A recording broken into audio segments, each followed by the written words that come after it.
మంత్రి కొండా సురేఖకు మరో షాక్ తగిలింది. మేడారం అభివృద్ధి పనుల టెండర్లపై సర్కార్ కీలక నిర్ణయం తీసుకుంది. మేడారం జాతర పనుల పర్యవేక్షణ ఆర్ఎండ్బీకు అప్పగించింది. రికార్డులు అప్పగించాలని దేవాదాయ శాఖకు ఆర్ఎండ్బీ శాఖ ఆదేశించింది.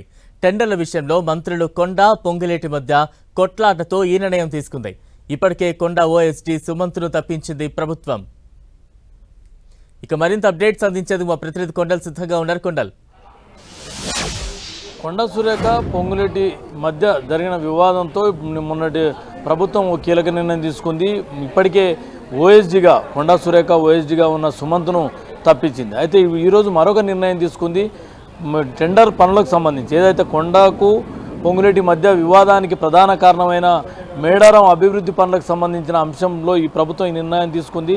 ఈ దేవాదాయ శాఖ అదేవిధంగా ఏదైతే ఆర్ఎండ్బీ శాఖకు సంబంధించి పర్యవేక్షణగా రెవెన్యూ శాఖ పర్యవేక్షణలో జరగాల్సిన టెండర్లు ఉన్నాయి. దీనికి సంబంధించి ఇద్దరి మధ్యన వివాదం నెలకొనడం, ఇదంతా ఆరోపణలు ప్రత్యారోపణలు వరకు వెళ్ళడం, వీటన్నిటి నేపథ్యంలో ఈరోజు తాజాగా ఆర్ఎండ్బీకి పూర్తి పర్యవేక్షణ బాధ్యతలన్నీ ఆర్ఎండ్బీకి అప్పచెప్తూ ప్రభుత్వం నిర్ణయం తీసుకుంది. దేవాదాయానికి సంబంధించి మేడారానికి సంబంధించి దేవాదాయ శాఖ పరిధిలోకి వస్తుంటాయి. అయితే నిన్నటి వరకు కూడా దేవాదాయ శాఖ ఆర్ఎండ్బీ ఇద్దరు పర్యవేక్షణలో అక్కడ పనులు అభివృద్ధి పనులు అన్నవి జరగాల్సి ఉంటే రెండు శాఖలు పర్యవేక్షణ కూడా కొనసాగింది. అయితే ఈరోజు తీసుకున్న తాజా నిర్ణయంతో దేవాదాయకి సంబంధం లేకుండా పూర్తి స్థాయిలో అభివృద్ధి పనులన్నీ కూడా R&B roads and building R&B శాఖ పరిధిలోనే పర్యవేక్షణలో జరగాలని చెప్పి ప్రభుత్వం నిర్ణయించింది. దీనికి సంబంధించి దేవాదాయ శాఖకు ఆదేశాలు కూడా సిఎస్ రామకృష్ణ ఆదేశాలు జారీ చేశారు. దీనికి సంబంధించిన రికార్డ్స్ అన్ని కూడా ఆర్ఎండ్బీకి అప్పచెప్పాలని చెప్పి కూడా ఆయన ఆదేశాలు జారీ చేసిన పోతే ఉంది. ఇప్పటికే ఈ వ్యవహారం అంతా కొంత ముదురుతున్న పరిస్థితి ఉంది. కొండా సురేఖకు సంబంధించి రాత్రి ఓఎస్డీ అరెస్ట్కి సంబంధించిన అంశం అనుకోండి, కొండా సురేఖ మంత్రులను టార్గెట్ చేస్తూ మాట్లాడిన వ్యాఖ్యలు అనుకోండి, ఇవన్నీ కూడా కొంత రాజకీయంగా అత్యంత కాంట్రవర్సీగా మారిన పరిస్థితి ఉంది. ఈ నేపథ్యంలో ప్రభుత్వం తాజా నిర్ణయంతో మరొకసారి ఒక కీలక నిర్ణయం తీసుకున్నట్టుగా తెలుస్తుంది. మొత్తానికైతే ఈ వివాదానికి మరి ఇక్కడితో పులి స్టాప్ పడుతుందా లేదా అన్నది చూడాల్సి ఉంటుంది. ఓఎస్డీని రాత్రి అరెస్ట్ చేయడానికి పోలీసులు వెళ్ళడం, దీన్ని కొండా సురేఖ అడ్డుకోవడం, మొత్తం వ్యవహారం అంతా ఇప్పుడు రాజకీయంగా ఒక హాట్ టాపిక్గా మారిన పరిస్థితి ఉంది. అయితే ఇప్పుడు తాజా నిర్ణయంతో దేవాదాయ శాఖకు సంబంధించి ముఖ్యంగా కొండా ఈ అంశంపైన ఎలాంటి రెస్పాండ్ అవుతాం చూడాల్సి ఉంటుంది. ఏదేమైనప్పుడు కూడా మేడారం అభివృద్ధి పనులు అన్నవి చాలా వేగంగా జరగాల్సి ఉంటుంది. టైం తక్కువగా ఉంది కాబట్టి ఈ అభివృద్ధి పనులకు ఎక్కడ ఇబ్బంది తలగకుండా సమయం వృధా కాకుండా ఉండేందుకు పూర్తి స్థాయిలో ఆర్ఎండ్బీ పర్యవేక్షణలో జరగాలని చెప్పి ప్రభుత్వం ఈ తాజా నిర్ణయం తీసుకుంది. బలరాం, కొండలు ఎలా అర్థం చేసుకోవాలి? తాజా నిర్ణయానికి సంబంధించి మంత్రి కొండా సురేఖ ఏ రకంగా స్పందించే అవకాశం ఉంది? ఇప్పటికే తీసుకున్న ఈ చర్యలకు సంబంధించి ఆ కొండా సురేఖ వర్గానికి సంబంధించి ఎవరైనా రెస్పాండ్ అవుతూ ఉన్నారా, లేదంటే రాత్రి నుంచి మనం చూస్తున్న ఆ ఇంటి దగ్గర హైడ్రామా కావచ్చు, ప్రస్తుతం ప్రభుత్వం తీసుకున్న తాజా నిర్ణయం కావచ్చు, వీటన్నిటికీ సంబంధించి కొండా సురేఖ ఎవరైనా మీడియా ముందుకు వచ్చి పూర్తిగా వివరించే ప్రయత్నం చేసే ఛాన్సెస్ ఉంటాయంటారా?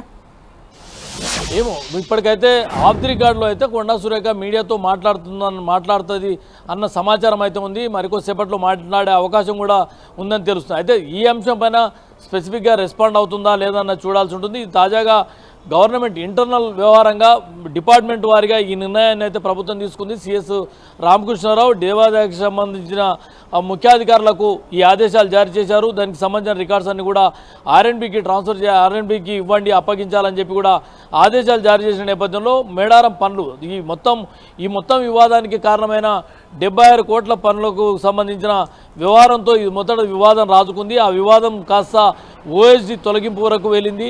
ఇప్పుడు ఓఎస్డీ తొలగింపు అరెస్టుకు సంబంధించి రాత్రి జరిగిన హైడ్రామా కూడా మనం చూసాం. ఈ నేపథ్యంలో తాజాగా మళ్ళీ ప్రభుత్వం ఈ నిర్ణయం తీసుకోవడం అన్నది, దీనిపై మంత్రి కొండా సురేఖ ఎలాంటి రెస్పాండ్ అవుతుందో చూడాల్సి ఉంటుంది. మధ్యాహ్నం కేబినెట్ సమావేశం కూడా జరగబోతున్న నేపథ్యంలో అసలు ఇప్పటికిప్పుడు కొండా సురేఖ ఈ అంశంపైన రెస్పాండ్ అవుతుందా లేదా కేబినెట్లో చర్చించే అవకాశం ఉంటుంది. కాబట్టి ఈ అన్ని అంశాలు కూడా కేబినెట్లో పొలిటికల్ అంశాలుగా చర్చించే అవకాశం ఉంది. ఎందుకంటే కేబినెట్ ఎజెండాలో లేనప్పుడు కూడా పొలిటికల్ అంశాలుగా ఒకవైపు జూబ్లీస్ బైపోలే అనుకోండి, ఈ మంత్రుల మధ్య వివాదాలు అనుకోండి, మొన్న పొన్నం ప్రభాకర్ అదేవిధంగా అడ్లూరి లక్ష్మణ్ వివాదం అనుకోండి, పొంగులేటి కొండా సురేఖ వివాదం అనుకోండి, ఈ అన్ని అంశాలు కూడా తెరపైకి వచ్చే అవకాశం ఉంటుంది. దీంట్లో కేబినెట్లో దీనిపై ఈ అన్ని అంశాలపై ఎలాంటి చర్చ జరుగుతుంది, దీని పట్ల కొండా సురేఖ కొంత కూల్ అవుతుందా లేదంటే గట్టిగానే ముందుకెళ్తుందా అన్నది చూడాల్సి ఉంటుంది. ఏదేమైనప్పుడు కూడా క్యాబినెట్లో ఉన్న మంత్రుల మధ్య కొంత వివాదాలు అన్నది ప్రభుత్వానికి పెద్ద తలనొప్పిగానే మారినాయనుకోవచ్చు. దీనిపై ప్రభుత్వం కూడా ముఖ్యంగా సీఎం రేవంత్ రెడ్డి ఈరోజు జరిగే క్యాబినెట్లో ఎలాంటి డైరెక్షన్ ఇవ్వబోతున్నారు, ఏ విధమైన వారికి చెప్పబోతున్నారన్నది ఇప్పుడు అందరిలో ఆసక్తికర అంశంగా మారింది. మరి ఇప్పుడు తాజా నిర్ణయం దేవాదాయకు సంబంధం లేకుండా ఆర్ఎండ్బికి చేతులకు మొత్తం పనులను అప్పచెప్పడం, ఆర్ఎండ్బి పూర్తి పర్యవేక్షణ చేయాలి, అనుకున్న సమయంలోపే పనులు పూర్తి చేయాలని చెప్పి ప్రభుత్వం భావిస్తున్న నేపథ్యంలో ఈ నిర్ణయం తీసుకున్నట్టుగా తెలుస్తుంది. మరి ఈ నిర్ణయం పట్ల కొండా సురేఖ ఎలాంటి రెస్పాండ్ అవుతుందో చూడాల్సి ఉంటుంది. బలరాం, కొండలంటే మనం ఎలా అర్థం చేసుకోవాలి? కాంగ్రెస్ పార్టీలో మంత్రుల మధ్య కొంత ఈ గ్యాప్ కావచ్చు, మరోవైపు ముఖ్యంగా కొండా సురేఖ ఎపిసోడ్ కావచ్చు, ఇది పార్టీకి ఎంత మేర కొంత డ్యామేజ్ చేసే అవకాశం ఉంది. మనం చూస్తూ ఉన్నాం జూబ్లీ హిల్స్ బైపోల్ ఎన్నికలు కావచ్చు, రేపో మాపో స్థానిక ఎన్నికలకు సంబంధించి ఆ ఏర్పాట్లు కూడా మనం చూస్తూ ఉన్నాం. ఇవన్నీ కూడా ఈ ఇష్యూస్ అన్ని కూడా వీటి మీద ఎంత ప్రభావం చూపించే అవకాశం ఉంది. మరోవైపు ముఖ్యంగా కొండా సురేఖ కుమార్తె నిన్న రాత్రి చేసిన కొన్ని కీలక వ్యాఖ్యలు, ఆ ఆరోపణలు కూడా ఏ రకంగా అర్థం చేసుకోవాలి? అంతర్గతంగా ఎటువంటి చర్చకు దారితీస్తోంది? ఖచ్చితంగా ఇది ప్రభుత్వానికి కూడా ఇబ్బందికరమైన మాట చెప్పాల్సి ఉంటుంది. ఎందుకంటే ఇప్పటికే వరుసగా జరుగుతున్న మంత్రుల మధ్య జరుగుతున్న వివాదాలు ఉన్న పరిస్థితుల్లో వీటి పట్ల మరి ప్రభుత్వం ఈరోజు క్యాబినెట్లో దీనిపై చర్చ జరిగే అవకాశం ఉంటుంది. క్యాబినెట్ మీటింగ్ తర్వాత ఏమన్నా ఇదంతా సద్దుమరుగుతుందా లేదన్నది చూడాల్సి ఉంటుంది. Balaram, right, thank you Kondal.